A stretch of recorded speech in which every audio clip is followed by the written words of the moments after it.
पहला सेट जीत करके मनोवैज्ञानिक रूप से अपने आप में बढ़त लिए हुए इटावा की टीम लेकिन जोश में होश खो बैठे और पहला अंक अनुदान या दान के रूप में दिया राणा क्लब रायबरेली को 1-0। खाता खोला राणा क्लब ने।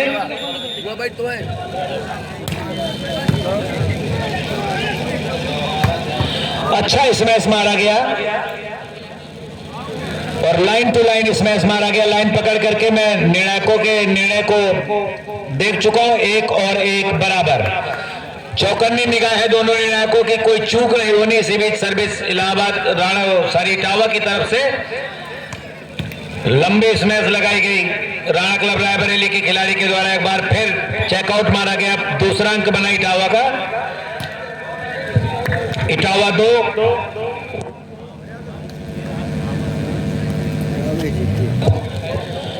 इटावा 2 रायबरेली 1। दर्शक बिल्कुल शांत मंत्रमुग्ध देख रहे हैं मैच को कि उनको कोई ऐसी स्मैश या ऐसी वाली नहीं मिली। अभी तक 100 रुपए का पुरस्कार भी कोई खिलाड़ी अर्जित नहीं कर सका। और ई रिक्शा वाले भैया वही टीम मैच में पैसा लगाएं जो नहीं जानते मैच को पैसा ना जाए। ये तो पहले जब अच्छी टीमें रहे तब चुन इनाम का घोषणा न करें आई।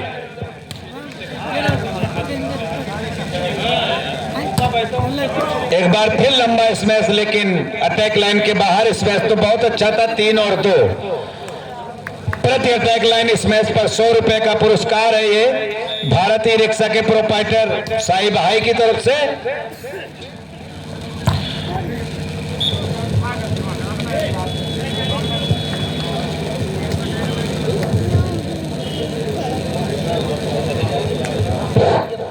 इसी बीच हमारे आगंतुक अतिथि अंकित परियार जी का सम्मान होना है। उनको अंगबस्त और बैच लगा करके उनका सम्मान विजय प्रताप सिंह जी के द्वारा किया जाएगा।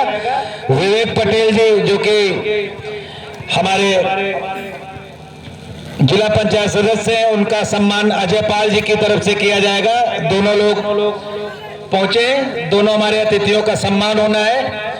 अंकित परियार जी का सम्मान विजय प्रताप सिंह जी के द्वारा होना है और विवेक पटेल का सम्मान अजय पाल जी के द्वारा होना है। दोनों लोग मंच पर पहुंचे, अंगबस्त और बेच लगा करके उनका सम्मान करें। इसी बीच एक बहुत ही अच्छी कल्लू सिंह के लिए काउंटर रेस, बहुत ही पावरफुल स्मैश मारा गया लेकिन वापस ले आई। कल्लू इस बार मुस्तैद थे।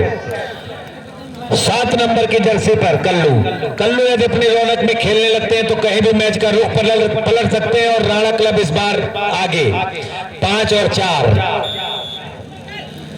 अच्छी सर्विस, पावर सर्विस थी, बहुत ही अच्छी सर्विस। लेकिन 100 सुनार के 1 लोहार के अगर कल्लू तुम मान ले तो सामने वाला कहा तुम हो मान ले।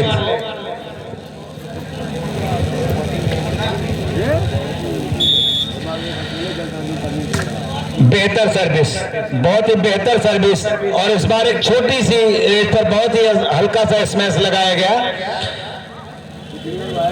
रायबरेली के खिलाड़ी के द्वारा। 6 और 5। तो रायबरेली वालों ने इस बार शायद तय करके रखा है कि हम आगे ही रहेंगे, जिससे कि तीसरे सेट में मैच होगा।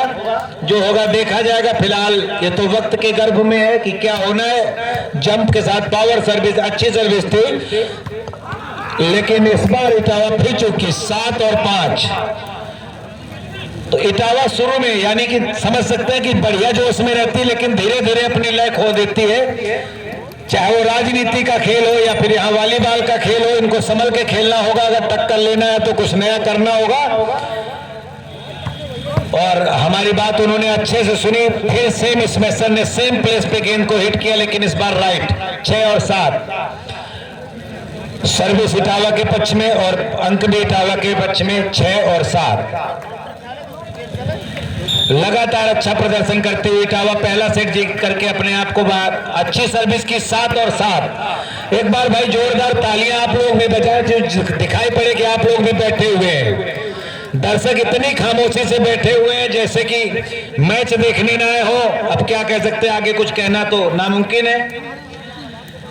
बहुत ही अच्छा स्मैश, पावर स्मैश था इटावा के द्वारा। फिर एक हल्का हाथ मार करके खाली जगह दे करके पॉइंट को अपने पक्ष में किया। 8 और 7 बढ़त पर इटावा। धीरे धीरे इटावा फिर वापसी करती हुई 8 और 7 पहला सेट जीत करके मनोवैज्ञानिक बढ़त ले चुके हैं वो। बढ़िया जंप सर्विस, काउंटर कल्लू के लिए स्मैश, लेकिन कल्लू ने इस बार देसी भाषा में कहा जाए तो ब्लॉक फाड़ू स्मैश मार दी नहीं भाई। 7 नंबर के खिलाड़ी कल्लू।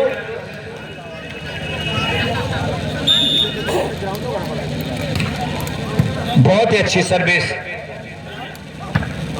लंबा स्मैश लेकिन आउट। अंक एक बार बड़ा राणा क्लब रायबरेली का, राणा क्लब 9 और दूसरी तरफ इटावा 8। रायबरेली धीरे धीरे संघर्ष करके अपने आप को किसी तरह से खेल में रखती हुई काउंटर स्मैशर, लेकिन जबरदस्त स्मैश था। 2 ब्लॉकरों के अंदर से स्मैश डाली गई। 9 और 9 एक बार फिर पॉइंट बराबर। अभी तक की जो सबसे बेहतरीन ब्लॉकिंग दिखाई दी मुझे, मेरे हिसाब से अगर मानी जाए तो मुझे लगता है कि प्रयागराज इलाहाबाद की ब्लॉकिंग अभी तक सबसे अच्छी दिखाई दी।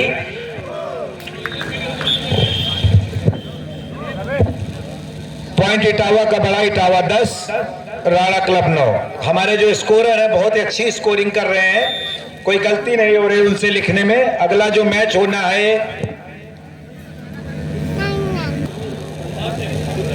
अच्छी सर्विस मारना चाहते थे लेकिन चूंकि लंबे कद के खिलाड़ी भारी भरकम, बहुत ही अच्छा स्मैश, इलेक्ट्रिक स्मैश कहा जाएगा।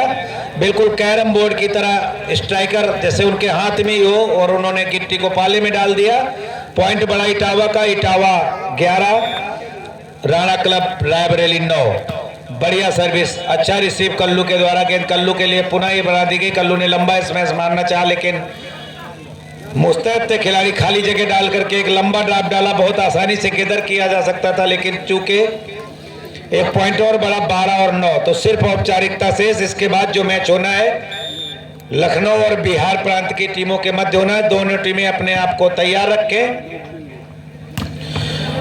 इस बार अच्छा स्मैश लगाया, काफी देर बाद रायबरेली की तरफ से 15 नंबर के खिलाड़ी के द्वारा एक अच्छा स्मैश लगाया गया। 10 और 12। कुछ बुजुर्ग खिलाड़ी, कुछ उदयमान खिलाड़ी, दोनों का कॉम्बिनेशन इस वक्त तिलक अवस्थी, जिनको मैं पहले भी खेलते हुए देख चुका हूं। अच्छे खिलाड़ी हैं लेकिन उम्र और शरीर हमेशा एक जैसा नहीं रहता, वरना कुछ भी हो सकता था। इतना आसान नहीं था जीतना। बहुत ही अच्छा डिफेंस, बहुत प्यारा डिफेंस कहा जाएगा, लेकिन कल्लू सिंह ने किसी तरीके से गेंद को लंबा डाला। कोई टेक्निकल फाउल हुआ, एक पॉइंट और बढ़ा रायबरेली का 11, दूसरी तरफ 12, तो थोड़ा ही बचा है भाई। अगर 12-12 हो जाते हैं तो देखते हैं क्या होता है। बढ़िया सर्विस, अच्छा रिसीव और एक काउंटर स्मैशर के लिए स्मैश, आउट मार बैठे। 12 और 12 भाई, अब तो ताली बजाओ, अब तो कंजूसी ना करो भाइयों। मैच तीसरे सेट में देखने को मिल सकता है 12 और 12।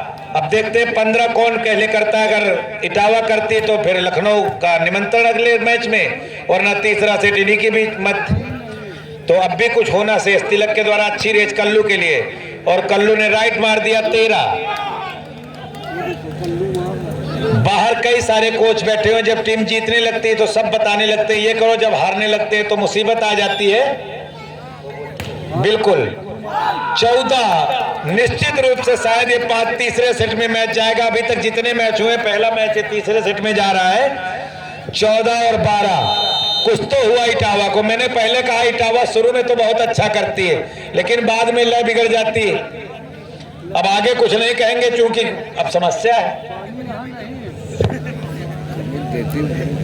साहिल ये भूत पानी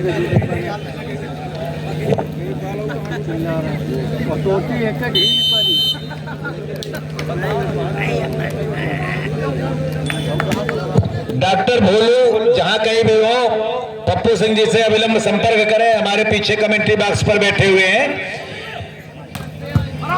अच्छा डिफेंस लिया लेकिन बहुत ही अच्छा मैच चलता हुआ। ढकेली ढकेला, पीछे आगे आगे पीछे। जब जीतने की स्थिति में होते हैं तो पूरी ताकत लगा बैठते हैं। बहुत ही अच्छी कटिंग मारी लेकिन डिफेंसर उससे ज्यादा मुस्तैद थे। लंबा स्मैश, कुछ भी होना शेष है। ठीक है, पुरानी कहावत है गदाकारी मारे के बालम। तिलक अवस्थी फंस गए, वरना ये हो सकता था 13 और 14। एक आखिरी मौका, अगर 14 और 14 हो जाएंगे तो एक मुसीबत हो जाएगी। एक डिफेंस रिसीव तिलक अवस्थी ने एक गेंद बनाया और डेड ब्लॉक में फिर भी निकली गेंद, 4 हैंड पकड़े गए। 14 और 14 लीड अप टू। तो जानबूझ करके मुसीबतें अपने गले डाल ली। 14 और 14 यानी 16 अंकों का ये मैच हो गया। जहां जीतने की कगार में थे वहां समय कुछ बदल गया, लेकिन जब कोई न चले तो कल्लू, देखते हैं क्या होता है। कल्लू का हाथ थोड़ा शुभ दिखाई दे रहा अभी तक। कहां तक कल्लू ही उफर जाए बेचारे, बताओ। गेंद को किसी तरीके से क्रॉस किया, अभी भी कुछ हो रहा है। शेष काउंटर स्मैशर के लिए अच्छा, बहुत ही अच्छा रिसीव किया, लंबा ड्राइव डाला, स्मैश पावर अगर मारते तो कुछ हो सकता था। डेड ब्लॉक, होल्ड पकड़े गए। एक बार फिर एक पॉइंट बढ़ा, 15 और 14। 15 एक बार फिर रायबरेली ने अपने अंकों में बढ़ोतरी की। कुछ नया करना होगा अगर इनको थर्ड सेट में जाना है तो। लेट उठी, काउंटर स्मैशर के लिए स्मैश, लंबा ड्राइव डालना चाहते थे लेकिन इस बार खिलाड़ी मुस्तैद थे। कल्लू ने काम दिखाया और जीत हासिल की। मेरा कहना सही हुआ। तीसरे सेट में ये पहला मैच गया अभी तक जो हो रहे थे। मैं बात इटावा की कर